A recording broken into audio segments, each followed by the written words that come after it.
Caracol Sostenible. Gabriel de las Casas, Gustavo Yepes.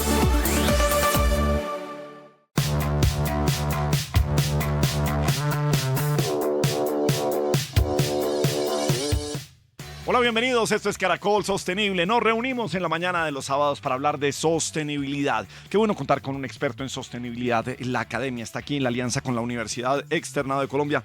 Profe Gustavo Yepes, ¿cómo estamos? Buenos días. Buenos días, Gabriel. Buenos días a todos los oyentes. Bueno, señor, hoy queremos hablar de, por supuesto, transición energética. ¿Por qué? Porque queremos tocar los temas de la carbono neutralidad, del cero neto, de lo que está pasando en el mundo, de cómo tratamos de reducir las emisiones y cómo logramos de alguna forma bajar esta temperatura global que sigue creciendo cada año. Gabriel, claro, y es muy importante para todo el mundo, básicamente porque necesitamos en primer lugar mitigar ese cambio climático que sigue en aumento. No sé si recuerdan las cifras del programa pasado que el año 2024 fue el más caluroso en la historia y el más caluroso también después del 2023. Además, esto genera también unos problemas de salud pública, que hablamos del programa pasado también de la salud, porque de alguna manera genera enfermedades respiratorias y unos problemas muy graves, especialmente en algunos países o en algunas ciudades, como está pasando en nuestra ciudad de Bogotá. También genera el problema de estabilidad en el largo plazo, porque de alguna manera no sabemos qué pueda pasar con, no sé, las cosechas o qué pueda pasar con el transporte marítimo por este tipo de circunstancias. Y, por supuesto, necesitamos algo de equilibrio ambiental. Yo creo que tenemos oportunidades de hacerlo y yo creo que ese es un programa muy interesante para poder debatir qué puede hacer Colombia frente a esta nueva situación, que puede ser un problema o puede ser una oportunidad. Por supuesto, siempre vamos en tono propositivo, pero cuando hemos analizado qué ha pasado con las COP, nos encontramos que por más discusiones que hay en el mundo, la temperatura sigue subiendo, profe.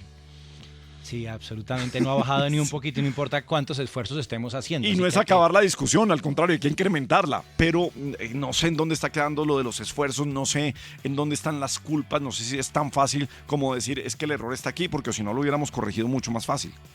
Bueno, yo creo que hemos dado algunas puntadas al respecto cuando hablamos de nuestros programas al final del auto de la reflexión. Sí. Es decir, tal vez nuestro sistema esté buscando resolver el problema con lo mismo que generó el problema. Es lo que le decían que hablaba el señor Einstein, pero que nunca lo dijo él, y es que hay que ser loco para seguir creyendo que si hacemos lo mismo vamos a resolver los problemas o tendrá otro resultado. Sí.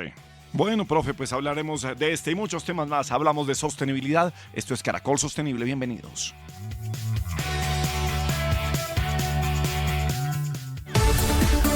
Caracol Sostenible en Caracol Radio.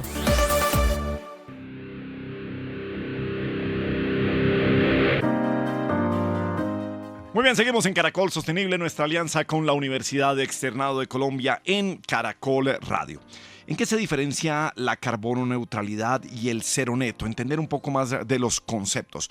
Pues una firma tan importante como Icontec, está con nosotros Daniel Trillos, que es el director de normalización de Icontec. Daniel, bienvenido a Caracol Sostenible, ¿cómo estás?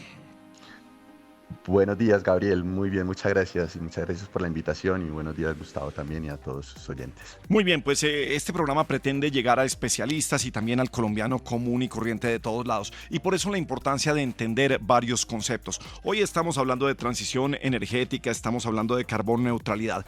¿Por dónde empezamos a entender y a diferenciar algunos conceptos? Bueno, yo creo que inicialmente hay que empezar por la carbono neutralidad, donde lo que se busca es compensar las emisiones de gases de efecto invernadero. En la carbono neutralidad, lo único que se espera es que se mida la huella de carbono, que es finalmente la cuantificación de las emisiones que tiene una organización o un producto, y luego esas emisiones se compensan de alguna manera para llevarlas a cero. Esa es la carbono neutralidad.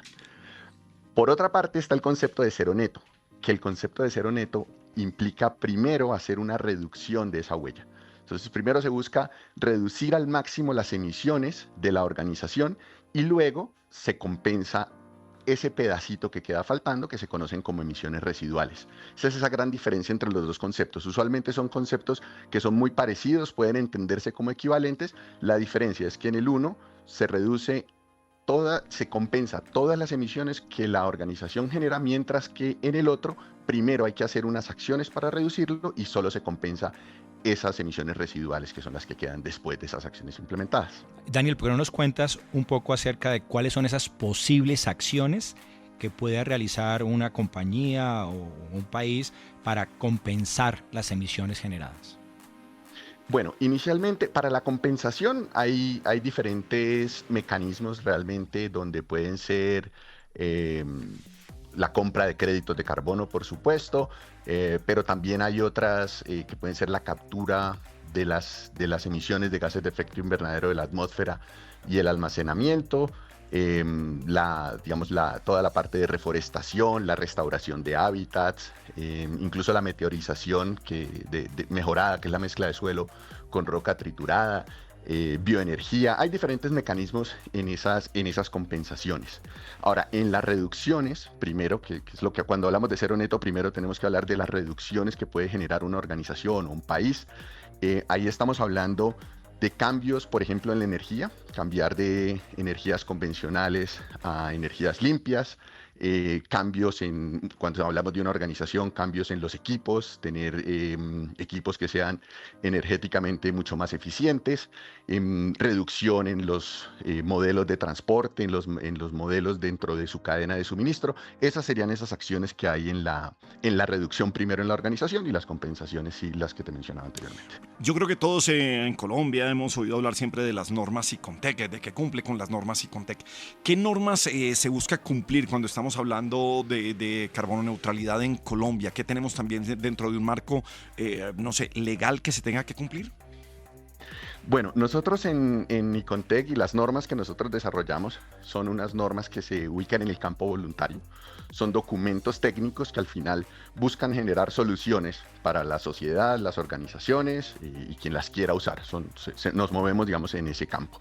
Y otra cosa acá es que nosotros traemos también a Colombia las normas que se desarrollan internacionalmente. En ese campo de carbono neutralidad, en este momento en la ISO se desarrolló una norma técnica de carbono neutralidad donde se establecen esos parámetros internacionales de qué significa y cómo alcanzar esa carbono neutralidad. Es una norma de la ISO, que es la Organización Internacional de Normalización, y nosotros la trajimos al país. Esa es una norma que existe ya. Y en este momento estamos desarrollando otra norma internacional, también dentro de la ISO, para establecer qué significa que una organización esté alineada con el cero neto. Esa norma esperamos, usualmente las normas técnicas internacionales, como requieren el consenso de todos los diferentes países, se toman algún tiempo, pero esperamos que esté lista para la COP31, dentro de un año aproximadamente. ¿Y qué tanto ve usted que tengamos que meterle obligatoriedad, que tengamos que meterle regulación a esto si queremos tener un mundo más sostenible? Sí, por supuesto. Es importante que desde los marcos regulatorios se establezcan las diferentes políticas que lleven a lograr esto, ¿no? Ahora, cuando hablamos de cero neto, y ahí es un tema también que ha tenido mucha discusión alrededor del mundo, cuando hablamos de cero neto, estamos hablando de unas acciones mucho más estrictas, mucho más fuertes y más a futuro. Cuando hablamos de cero neto, estamos hablando de alcanzar ese cero neto para 2050. En los temas de carbono neutralidad, sí ya es mucho más cercano. Entonces, todas las políticas y toda esa regulación igual debe tener unos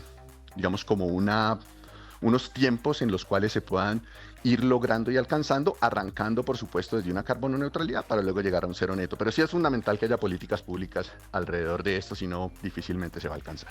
Pero aquí es una cosa muy interesante lo que menciona Gabriel, Daniel, y me gustaría que lo revisáramos. Digamos, ¿por qué es importante, este mecanismo de voluntariedad?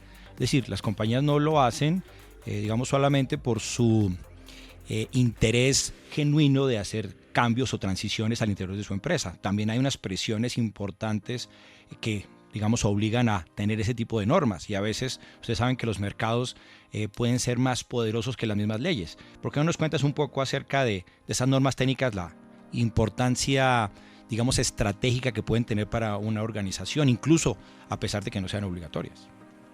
Claro que sí, Gustavo. De hecho, esto es uno de los puntos. A veces nosotros hablamos de las normas o de la legislación que es obligatoria y de las normas que están en el campo voluntario. Pero muchas veces esas normas que se establecen dentro del campo voluntario, el mismo mercado las convierte en obligatorias. Entonces hay una fuerza importante en los diferentes mercados. Hay mercados a los cuales no se puede llegar o no se puede acceder si no se cumplen con estas normas. Entonces, si bien no están establecidas obligatoriamente por la ley, el mismo mercado las convierte en obligatorias, y una organización que quiere ingresar a algunos mercados, si no está cumpliendo con estas normas, difícilmente va a llegar allí. Y eso es uno de los temas que estamos viendo hoy digamos, en todo lo relacionado con cambio climático. Hay mercados donde ya han establecido algunas medidas que, si no se cumplen con estas normas, muchas veces solamente pensadas desde el campo voluntario, no van a poder llegar a esos mercados. Entonces sí ha tomado mucha fuerza la presión que se ejerce desde el público mismo para que las organizaciones puedan demostrar, y eso es parte de lo que se busca acá con estas normas, puedan demostrar de una forma técnica, clara, transparente, creíble, que sí están realizando las acciones que dicen estar realizando. ¿Qué tanto ve usted que están obligados precisamente por la presión social, si la podemos llamar de alguna manera? También hay una presión comercial de que me meto con empresas que cumplan con ciertas normas, incluso certificadas por el ICONTEC, y que tengan diferentes ISO, o de verdad ya tenemos una mejor conciencia como empresarios, como colombianos, como habitantes del mundo, frente a lo que tenemos que hacer. Lo que nosotros hemos visto son las dos cosas. Realmente hay organizaciones que están haciendo las cosas por su conciencia también, y por el trabajo al final y el interés de hacer las cosas bien, y al final también lo que nosotros buscamos con todas estas normas es que las cosas se hagan bien, y hay organizaciones que lo tienen muy claro y lo tienen definitivamente dentro de sus políticas y dentro de sus objetivos, hacer las cosas bien. Hay otras organizaciones que, si bien no está dentro de su objetivo necesariamente cumplir con todos los temas ambientales y sociales, sí hay una presión dentro de las otras organizaciones para contratar con ellos, deben cumplir con estos parámetros. Y uno de los temas que ocurre mucho en esto de cambio climático es que la cadena de suministro se involucra, porque usualmente una organización que quiera ser carbono neutral o que quiera llegar al cero neto, si su cadena de suministro no está en ese mismo interés y en ese mismo nivel, difícilmente va a llegar a eso. Entonces empieza también a generarse ese encadenamiento de las organizaciones que todas lo van buscando. Entonces yo creo que es una mezcla de las dos cosas. Por un lado, organizaciones con muchísimo interés y con muchísimas ganas de hacer las cosas bien y de realmente contribuir al planeta y a la sociedad, y otras organizaciones que, para poder entrar en el mercado y para poder ser competitivos, deben cumplir con eso. Bueno, pues, y entonces nos queda ahí un mensaje, yo creo, interesante, Gabriel, sí, para las empresas. Yo creo que especialmente para las pequeñas y medianas empresas, que, digamos, la sostenibilidad se tiene que hacer porque es lo correcto, digamos, porque lo que tienen que hacer, pero también, como ya estamos viendo, porque puede ser un buen negocio, porque si no, lo van a legislar, a regular, y usted posiblemente pueda quedar por fuera de ese mercado. Es decir, que es un mensaje para todos los empresarios. Bueno, y como bien lo decía también Daniel, lo hemos descubierto, hay una cadena de valor que lleva cualquier producto, y para estar ahí va a tener que cumplir con estas normas. Pues interesante lo que hemos hablado hoy. Daniel Trillos, director de normalización de ICONTEC. Un abrazo, Daniel, y gracias por estar con nosotros esta mañana. Gabriel, Gustavo, muchísimas gracias a ustedes por la invitación.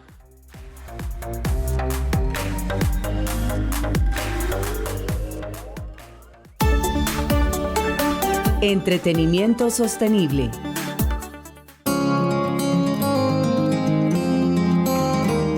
Esto es Caracol Sostenible, nuestra cita de los sábados en la mañana en Caracol Radio, nuestra alianza con la Universidad Externado de Colombia. Ana María Arbeláez es gerente de Sociedad y Sostenibilidad de Diageo en Colombia. Ana María, bienvenida a Caracol Sostenible, ¿cómo estás?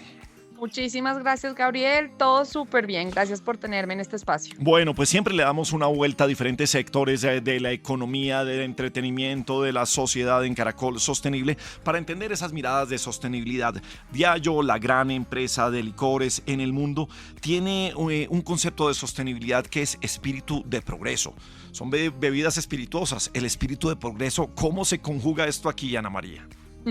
Bueno, sí, efectivamente toda nuestra agenda de sociedad y sostenibilidad se llama espíritu de progreso, y literalmente es nuestro camino hacia hacer las cosas de la forma correcta, y hacia, obviamente, dejar este mundo un poquito mejor que lo encontramos.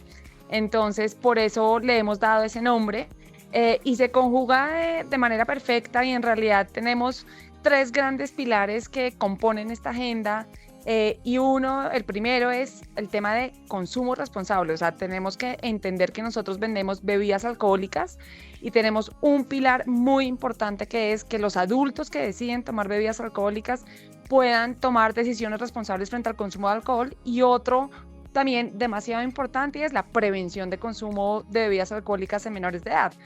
Nuestro segundo pilar es diversidad e inclusión, que ahí tenemos unos programas de formación que seguramente hablaremos ahora espectaculares. Y nuestro tercer pilar es todo el tema de sostenibilidad medioambiental. Ana María, ¿por qué no nos cuentas acerca de ese programa que han trabajado ustedes para entrenar a personas, para los gastrobares y para que, digamos, puedan realizar esta labor de una manera mucho más profesional? Claro que sí, mira, este es nuestro programa estrella, justamente el pilar de diversidad e inclusión, y es un programa de becas 100% financiadas por Diageo, que se llama Learning for Life o Aprendiendo para la Vida en español, y estas son becas que damos y que hemos dado desde el 2010 a jóvenes entre 18 y 40 años aproximadamente, para que puedan formarse en habilidades básicas de coctelería, servicio y ventas. Obviamente nos hemos dado cuenta y somos fiel creyentes de que la educación puede generar un impacto realmente muy importante y puede transformar vidas. Entonces, por eso tenemos esa apuesta y está dirigida a estas personas jóvenes que les contaba, pero que pertenezcan a los estratos 1, 2 y 3, que por sus propios medios no hayan tenido la posibilidad de pagar una formación o que en este momento no lo puedan hacer, y que además o no cuenten con un empleo o que cuenten con un empleo pero que no necesariamente les permita tener las condiciones dignas de vida, y que además quieran desarrollarse y buscar empleo en el sector o en el ecosistema en donde nosotros nos movemos principalmente, que es todo este espacio de bares, gastrobares, hostelería, turismo, discotecas. Entonces lo que hacemos es que con estas becas, que además lo tenemos de dos formas, ¿no? De manera virtual en todo el país, gracias a una alianza que tenemos con Lumni. Entonces ahí todo el mundo puede acceder a las becas mientras cumpla con las condiciones que les conté anteriormente. Obviamente que sepan leer de manera básica, que sepan escribir de manera básica.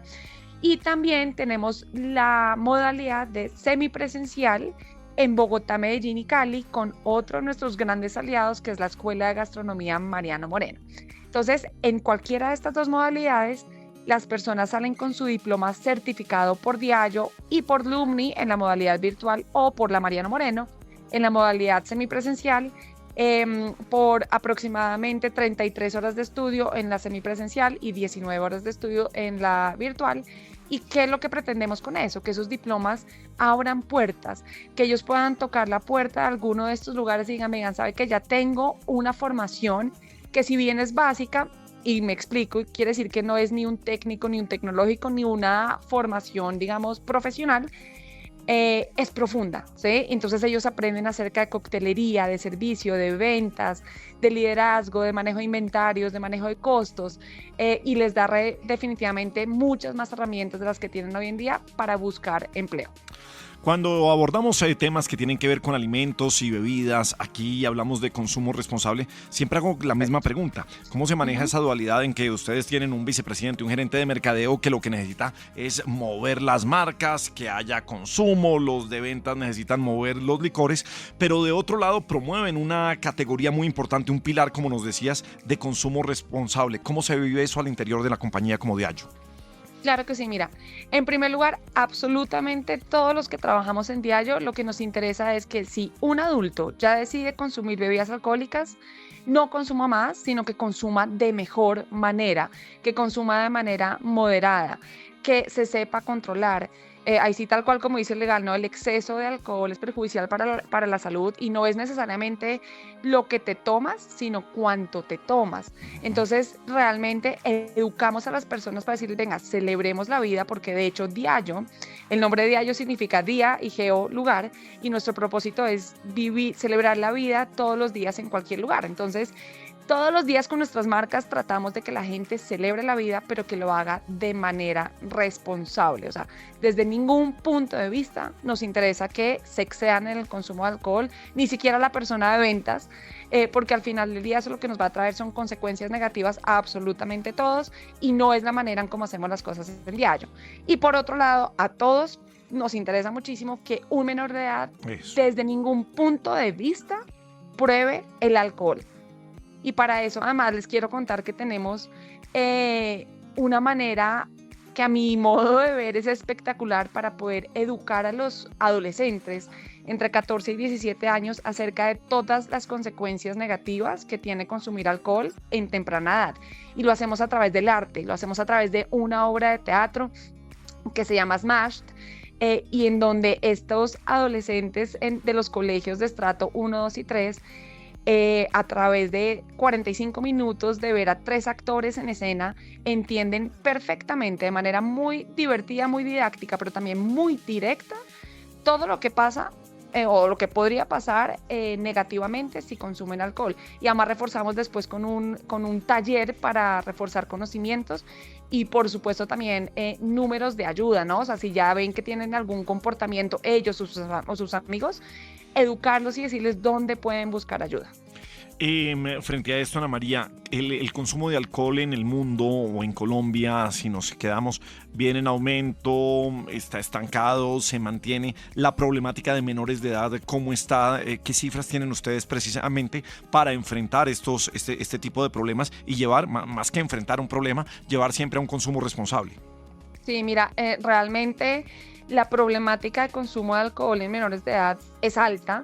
En Colombia, aproximadamente el 47% de las personas empiezan a consumir, obtienen como su primer contacto con el alcohol desde los 12 años o incluso 11 años de edad. Entonces estamos hablando que son niños realmente que no tienen la capacidad de discernir entre lo que está bien y lo que está mal, y muchas veces pasa dentro de las mismas familias.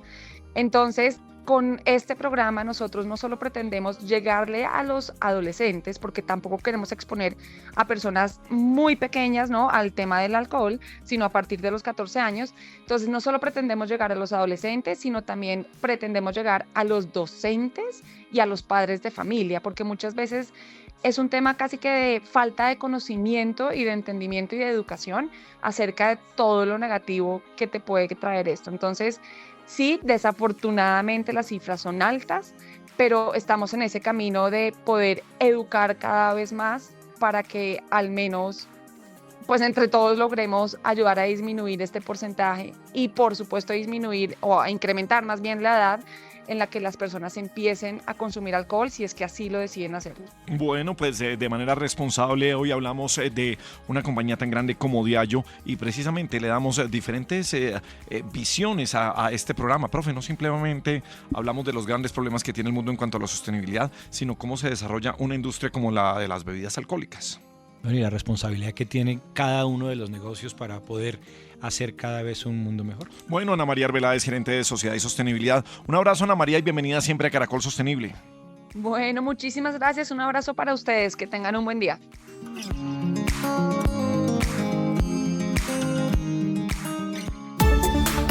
Ya regresamos con Caracol Sostenible.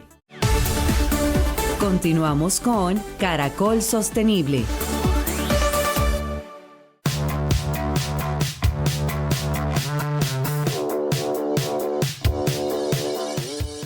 Muy bien, seguimos en Caracol Sostenible, nuestra alianza con la Universidad Externado de Colombia. La transición energética justa y cómo se ven afectadas las comunidades. Carolina Useche es gerente de acción climática de WRI en Colombia. Carolina, bienvenida a Caracol Sostenible, ¿cómo estás? Hola, buenos días. Muchas gracias por la invitación. Muy bien, muchas gracias. Muy bien, pues creo que es muy interesante este tema porque siempre estamos pendientes de las nuevas tecnologías, de la transición energética y pocas veces nos quedamos mirando cómo se vive dentro de una comunidad esta transición energética y este cambio que tenemos que ir en miras de la sostenibilidad. ¿Cómo funciona para ustedes eso y por qué no hablamos de este tema? Fantástico, ¿no? Muchas gracias por el espacio. Creo que es muy importante que hablemos de la transición justa, tanto la energética como la agropecuaria, como muchas otras transiciones que vamos a estar viviendo y que vivimos constantemente en Colombia, sino que ahora tenemos un apellido que es la transición justa. Entonces, realmente eso es lo que deberíamos enfocarnos como país, que ya lo estamos haciendo, pero ya en los próximos años y en las próximas décadas. Ok, una transición justa, por supuesto que la conocemos, pero últimamente nos hemos enfrentado también a que debe ser justa en el tiempo y hace parte del concepto, porque hay países más preparados, otros menos preparados, otros que necesitamos dinero para llegar a esa transición energética. ¿En dónde ven ustedes esa dualidad? Este es un gran tema porque la velocidad es el gran reto. Es decir, hay una urgencia de la transición energética porque estamos ante una crisis climática. Entonces necesitamos reducir las emisiones de gases de efecto invernadero, que es el causante del cambio climático, pero sin duda la transición no puede ser abrupta, no puede ser de un día para otro, no puede ser en choque, porque ahí sí, como la velocidad de un carro, si vamos muy rápido, pues nos estrellamos. Entonces la velocidad aquí es el gran reto. ¿Cómo hacemos una transición que, como su nombre lo indica, sea gradual, sea en el tiempo, que sea rápida en el sentido en que necesitamos con urgencia generar acciones que limiten las emisiones, pero a su vez que no nos impacten negativamente, ni al bienestar social, ni económico, ni ambiental del país? Es que miren y hablemos de lo social aquí. En 2021 las minas de carbón de Calenturitas y La Jagua en el Cesar cerraron operaciones debido a la baja cotización del carbón térmico. Mire, 14.000 empleos se perdieron allí, disminución de ingresos fiscales en La Jagua de Ibirico, en El Paso, en Becerril, genera un impacto social y económico en la región. Esta semana estamos hablando de 600 personas que salen de la mina de Cerrejón, precisamente por lo mismo. No estamos cotizando bien en el mercado internacional este carbón térmico. ¿Qué hacemos ahí? Estamos descarbonizando el mundo, pero nos estamos quedando también sin empleos, en este caso en países mineros como Colombia. Exacto, pues ahí está el reto. Sí. Sin duda el mercado de carbón ha tenido un impacto a nivel global, es decir, los precios globales del carbón están disminuyendo y vienen disminuyendo desde el año 2019, 2020, 2021. Realmente esos son los 3 años más de mayor impacto en el mercado de carbón. Por eso se han dado el cierre de minas en Colombia y en otros países. Ahora, de nuevo, la velocidad. El cierre abrupto fue el que generó ese impacto que estás diciendo de 14.000 personas que se vieron afectadas por el cierre abrupto de una mina de carbón. Ahora tenemos otro anuncio de pérdidas de empleos. Pero ¿qué vamos? Y esto es un problema social para todos y todas las colombianas, y es ¿qué vamos a hacer? Porque estas personas merecen un empleo digno, merecen un empleo decente. No es cerrar y perder los empleos y ahora ¿qué vamos a hacer? Porque todos los que estamos aquí y todos los de esta llamada vivimos gracias a nuestro trabajo. Por lo tanto, el empleo hace parte de nuestro bienestar. Y lo que no queremos, y eso sí es bien importante, es que las personas asocien la acción climática, el reducir emisiones, con pérdida de empleo y pérdida de bienestar. Eso creo que sí es un riesgo muy importante a tener en cuenta, porque la acción climática es urgente e importante para el bienestar de todos y todas. Pero imagínate donde las personas asocien que la acción climática significa pérdida de empleo, pérdida de mi trabajo, pérdida del bienestar de mi familia. Carolina, ahí sería un retroceso. Carolina, digamos que lo has mencionado, es un equilibrio muy difícil de lograr y lograr la velocidad adecuada y demás. Y ustedes desde el World Resources Institute, ¿qué han planteado? ¿Qué se busca? ¿Cuál puede ser una solución que sea plausible y que nos permita resolver al menos en parte este problemita? Claro, pues lo primero que estamos tratando de comprender es qué tanto es el entendimiento de una transición justa. Y el año pasado lo que hicimos fue generar una serie de diálogos, primero entre el gobierno nacional, entre el sector privado, para tratar de comprender qué tanto estamos avanzando o no. Lo que encontramos es que Colombia sí está avanzando en la transición justa, ya hay empresas que están haciendo un gran esfuerzo por la transición. Esto vale la pena resaltarlo y realmente aplaudirlo, porque podemos demostrar que la transición justa sí es factible. Lo segundo es que tenemos un tema de desconocimiento. El conocimiento es disímil tanto dentro del gobierno como en las empresas. Muchas empresas nos decían, me interesa el tema, quiero hacer la transición, pero no saben el cómo. Y entonces ahí empezamos como esta disyuntiva entre el discurso y la acción. Realmente todos queremos hacer la transición energética, sin duda, todos queremos un empleo digno y decente, pero qué significa y cómo lo hacen las empresas en el corto, mediano y largo plazo. Creo que ese es el tricky del asunto. Entonces nosotros ahorita lo que estamos haciendo en el primer paso es primero un ABC de qué es la transición justa. Porque creo que si nos sentáramos todos a hablar, todos tendríamos una definición distinta de qué es transición justa. El sector privado no lo entiende también de una manera diferencial, más las empresas asociadas a hidrocarburos, a carbón y a otros derivados. La interrumpo y le sumo uno y no nos vamos a meter en política. Pero los planes de gobierno, por supuesto que impactan de manera diferente de gobierno a gobierno cómo hacer esta transición justa de acuerdo a las políticas que tengan mineras y energéticas. Por supuesto. Y estamos a puertas de un nuevo cambio de gobierno en 1 año y medio o en 1 año. Entonces, ¿qué significa también en 1 año cómo vamos a cambiar? También la entrada del gobierno Trump también nos generó un cambio en la transición energética, por ejemplo, de Estados Unidos. Los cambios políticos también afectan la transición. Entonces, ¿cómo también Colombia se empieza a preparar este año para un cambio de gobierno? Y cómo estamos listos todos y todas para comprender qué es la transición justa y le exijamos a nuestros nuevos gobernantes que este proceso no se detenga. Que sin duda la transición energética será el tema de las próximas elecciones. Pero ¿cómo lo hacemos de una manera que genere beneficios para el país, tanto sociales como económicos? Claro, ese es el punto. Digamos que, ¿por qué razón? Porque es paradójico que quienes precisamente generan menos emisiones son los que más se están viendo afectados, digamos, en todo sentido, o sin trabajo porque lo saca, no sé, un tornado lo saca de su terreno. Sí. Y el punto tiene que ver con qué va a pasar el próximo gobierno y qué tanto va a influir en la política y los temas de transición energética. Bien, pues yo creo que, bueno, lo que nos queda a veces, Carolina, y no sé si le pasará, que a veces ante más información, más dudas tiene uno de cuál es el camino adecuado para llegar, porque no es una sola ruta, sino tiene demasiadas variantes que se dan en todo el mundo de acuerdo a capacidades económicas, y creo que son las grandes disyuntivas que tenemos que tomar, pero que tenemos que generar esa acción y no quedarnos simplemente en la mesa discutiendo. De acuerdo. Es que ya la crisis climática no nos da tiempo de sentarnos a seguir discutiendo. Tenemos que tomar acciones y tenemos que caminar por diferentes trayectorias. Es cierto, no es solo un camino, esto no es lineal, pero ¿qué trayectoria vamos a tomar? Ya decidimos tomar 1, 2 o 3, ¿cómo lo vamos a seguir avanzando sin que genere un impacto negativo? De nuevo, la acción climática es para nuestro beneficio. ¿Cómo nos adaptamos mejor a los huracanes, a los incendios que vivimos el año pasado, a las sequías y a la falta de agua que hoy tenemos en Bogotá? La adaptación no da espera. Entonces, la reducción de emisiones es una urgencia. Pero ¿cómo hacemos para reducir emisiones en Colombia sin que no se genere un impacto en los empleos, en las personas y en los territorios? Ese es nuestro gran reto. Y justamente para 1 año de elecciones, que este año va a estar movido, ¿cómo le exigimos a nuestros gobernantes de nuevo qué vamos a hacer durante los siguientes 4 años? Creo que en la transición energética, en la reconversión laboral, ¿qué vamos a hacer? Que son temas que siempre están en la agenda política, el tema de empleos, el tema de energía, va a ser importantísimo este año.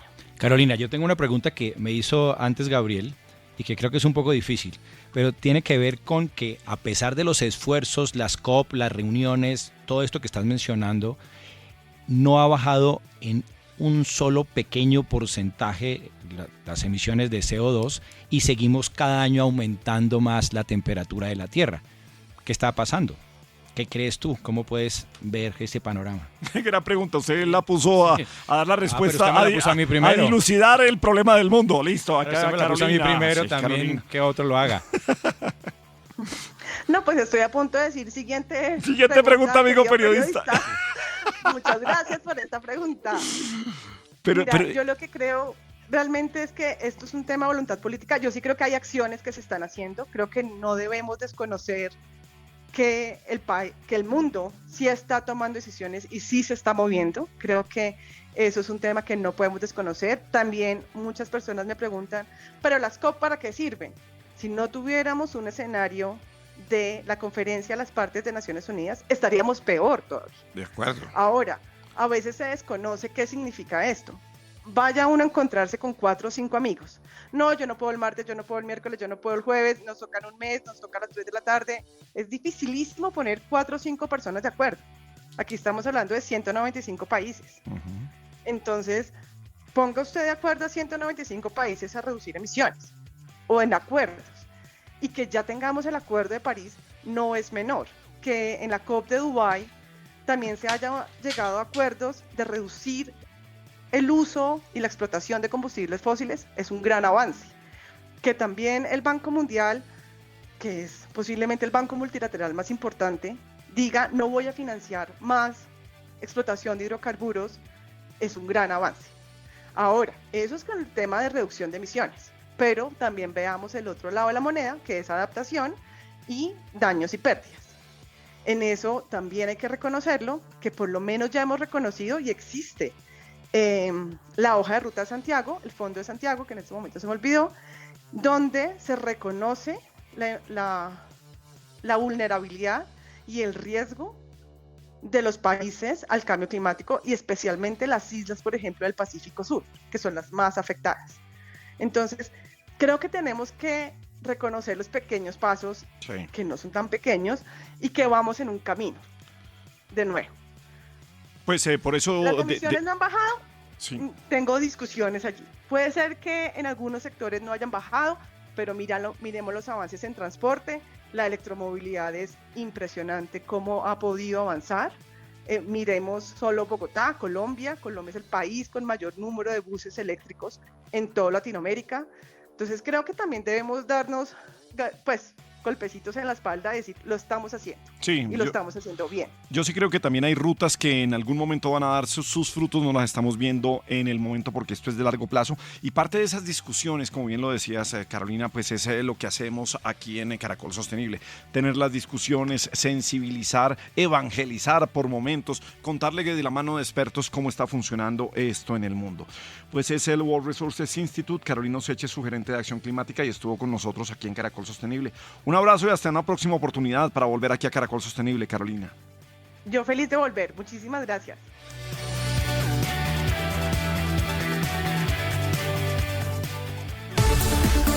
Caracol Sostenible en Caracol Radio. La energía representa el dinamismo y la vitalidad inherentes al universo. Es la fuerza que impulsa el crecimiento, el cambio y la evolución. Es el motor invisible que sostiene y motiva el progreso. Representa la alegría, la luz. Pero la luz no brilla igual para todos. Hay lugares donde la energía sigue siendo un privilegio, donde el acceso a ella puede significar una comida caliente, un aula iluminada, un nuevo comienzo. Muy bien, seguimos en Caracol Sostenible en esta alianza con la Universidad Externado de Colombia. Un gran lanzamiento y una campaña social que tiene mucho que ver con sostenibilidad, que también nos aborda el tema de la circularidad. Lo hizo la compañía sueca de automóviles Volvo aquí en la ciudad de Bogotá. Y estuvimos precisamente hablando con Alberto Telch, el gerente de marca de Volvo para Latinoamérica. Hoy Caracol Sostenible está en el reto Ilumina Colombia que tiene Volvo en Colombia. Alberto Telch es el brand manager de Volvo para Colombia. Alberto, felicitaciones por este gran reto que tiene Volvo. ¿Cómo estás? Bienvenido a Caracol Sostenible. Bueno, Gabriel, ante todo, gracias por acompañarnos el día de hoy y un saludo para todos los que nos están viendo o escuchando en este momento. Realmente muy contentos con lo que hemos hecho el día de hoy. Realmente me siento emocionado de poder presentar un proyecto como es Nashira el día de hoy y lo que estamos haciendo con las baterías y dándole esa segunda vida. Si bien no le queremos quitar la importancia de la disposición final de las baterías de los vehículos eléctricos, en general de toda la industria eléctrica en el mundo, ¿cómo darle una mayor vida antes de enfrentar algo de lo que estamos aprendiendo frente a esa disposición final? Y este proyecto de Nashira y este reto Ilumina Colombia nos muestra un segundo momento para las baterías. ¿Cuál es? Bueno, total. Digamos rápidamente, tomamos una batería que no estábamos usando de un híbrido enchufable que la usamos en una formación y le dimos el mejor uso, que fue trabajar con unos colaboradores como Batex y Dynamo, en el cual reformamos la batería para poder condensar la energía que viene de los paneles solares y poder dar energía a un comedor comunitario donde hoy comen 80 personas. Es algo increíble para nosotros y seguiremos desarrollando este tipo de proyectos. Claramente, Volvo, su desarrollo está en base en la electrificación. Hoy en día, todos los productos que vendemos son 100% eléctricos o híbridos enchufables. Esta fue una decisión que tomamos en el año 2023 con grandes resultados. Pero todo el tema de desarrollo de baterías sigue creciendo a pasos agigantados. Hoy en día ya Volvo habla que cuando vayamos a cambiar baterías podemos tomar esa batería, arreglarla y poderla entregar a otro usuario. Entonces va a haber una renovación y un uso de las baterías. Adicional, este tipo de proyectos también nos dan un carácter social donde podemos desarrollar nuevas alternativas con las baterías. Bueno, cuando una marca como Volvo no solamente piensa en vender carros, sino en ser sostenible, ¿cómo se vive así desde los cuarteles generales, desde Suecia, cómo se vive la sostenibilidad en el mundo para Volvo? Bueno, les comento, esto no podría ser posible sin el apoyo del grupo Astara y Volvo como marca. No sé si ustedes sabían, pero el primer vehículo eléctrico lo desarrolló Volvo en el año 1978. Hoy en día todo el mundo habla de movilidad y sostenibilidad, pero Volvo ya hace 40 años estaba hablando de este tipo de cosas. Está entre sus 3 pilares de marca. Primero, cuidar a las personas. 2, la seguridad, por lo cual es reconocido a nivel mundial. Y tercero, la sostenibilidad. Y por eso todos los proyectos que van alrededor de producto van encaminados hacia eso. En el año 2030, el 90% de los productos que va a vender Volvo van a ser 100% eléctricos y el otro día serán híbridos enchufables. Bien, yo creo que es una muy buena noticia para los consumidores de un carro a la hora de buscar una marca que piense en sostenibilidad y una marca que, por supuesto, a los que nos preocupa este planeta, le dé una mucho más larga vida a las baterías. Eso le suma a la marca frente a la calidad que tiene Volvo. Claro, es algo que vuelve icónico a la marca. Digamos, no somos los únicos. También estamos aprovechando el momento del mercado colombiano. Hoy en día, 1 de abril, podemos decir, el mercado de eléctricos va creciendo un 247% y el de híbridos va un 38%. Es decir, los colombianos están aceptando la electrificación como la manera de crecer su movilidad. Eso es un punto a favor. Y adicionalmente Volvo, que es su punto icónico, va a seguir desarrollando tecnología e innovación alrededor de este punto. Alberto, ¿cómo siente usted que en Colombia recibimos esas llegadas cuando llegan a una comunidad y les proponen cambiar sus hábitos de vida y tratar de explicarles que esto los va a beneficiar, van a ser más productivos y van a ser más sostenibles? ¿Cómo recibe la gente esto? Yo digo que es educación y lo mismo le decimos a nuestros clientes o a nuestros potenciales clientes. Vayan a nuestras vitrinas, acérquense al mundo electrificado, conózcanlo y manejen un vehículo eléctrico. Eso les va a permitir abrir una nueva visión a esta nueva movilidad eléctrica. Adicional, yo considero que finalmente el mundo está yendo hacia la electrificación en varios sectores, porque el tema de sostenibilidad y cuidar el medio ambiente se ha vuelto primordial. Entonces los invito por favor a que nos visiten y conozcan más de nuestros productos y del mundo electrificado. No sé si tenga la respuesta, pero ¿cuándo podremos llegar a un vehículo eléctrico cargado por baterías solares? ¿Eso está en desarrollo? ¿Eso se va moviendo hacia fuentes como hidrógeno verde? ¿Hacia dónde va la movilidad eléctrica? Yo creo que, digamos que en cuanto al tema de paneles solares conectados o bien con baterías, pues Nashira es un claro ejemplo de lo que se puede llegar a hacer. En el tema de movilidad, se están desarrollando diferentes tipos de tecnologías, pero por ejemplo la recarga que hace un vehículo eléctrico de nueva generación como Volvo, hoy en día puede entregar esa energía a la casa, por ejemplo, y eso ya está pasando en países como Suecia, donde tú conectas tu vehículo y le estás entregando energía a tu casa.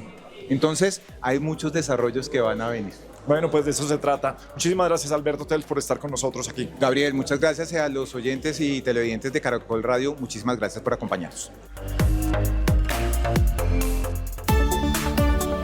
Caracol Sostenible. De lo absurdo a la reflexión.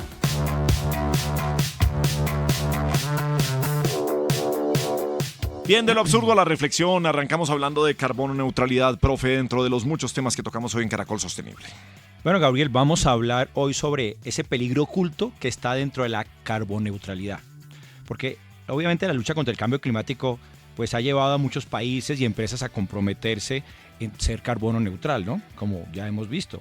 Sin embargo, pues este objetivo, aunque es loable, es deseable por todos, ha generado dinámicas que vienen afectando especialmente a los países desarrollados, como ya incluso lo vimos hace un momento, planteando interrogantes sobre la equidad y justicia en las estrategias climáticas que estamos llevando en este momento. Todos sabemos ya de la urgencia de la descarbonización y la neutralidad de carbono. Necesitamos limitar ese calentamiento global a hasta el 1.5% de los niveles preindustriales, y eso significa que debemos estar reduciendo un 45% las emisiones globales para el 2030 y alcanzar la neutralidad de carbono, que es un desafío enorme para el mundo, en el 2050. Pero más o menos 8 países son responsables del 70%, de casi el 70% de las emisiones globales y han anunciado o están considerando ser carbono neutro para el 2050. Sin embargo, aquí viene el sin embargo de siempre, para alcanzar esta meta, estas naciones generalmente, como también vimos anteriormente, recurren a proyectos de compensación de emisiones, especialmente en países en desarrollo, y generando algunos efectos negativos como por ejemplo el desplazamiento de las comunidades indígenas. Mire que hay estudios que identifican que hay 279 proyectos de carbono a gran escala en países como Brasil y Colombia, donde las comunidades locales han sido desplazadas o han perdido acceso a sus tierras tradicionales. También se percibe que hay una eficacia cuestionable en los procesos de compensación, que alguna vez también lo estuvimos aquí discutiendo, porque investigaciones indican que aproximadamente una cuarta parte de los proyectos de compensación de carbono no son efectivos en la reducción de emisiones y lo que generan es despojo de las comunidades. Entonces, digamos, lo que podemos ver aquí es que el sur global históricamente ha contribuido menos a las emisiones globales, como ya todos sabemos, pero enfrenta las mayores consecuencias al cambio climático. O sea que es paradójico que a menudo debemos enfrentar o tenemos que asumir esas financiaciones climáticas, mientras que las naciones más ricas, responsables de la mayoría de las emisiones, continúan beneficiándose pues, económicamente incluso por estas mismas resultados. Así que yo creo que esto nos debe llevar a repensar las soluciones que se han venido implementando en este sentido, ya que no pueden hacerse a expensas de comunidades, especialmente las más desfavorecidas. Es decir que para Colombia y otros países del sur global, esto implica pues un desafío mayor, porque necesitamos buscar ese equilibrio del que estuvimos hablando anteriormente entre los mercados de carbono y los derechos de las comunidades más desfavorecidas y sus medios de vida.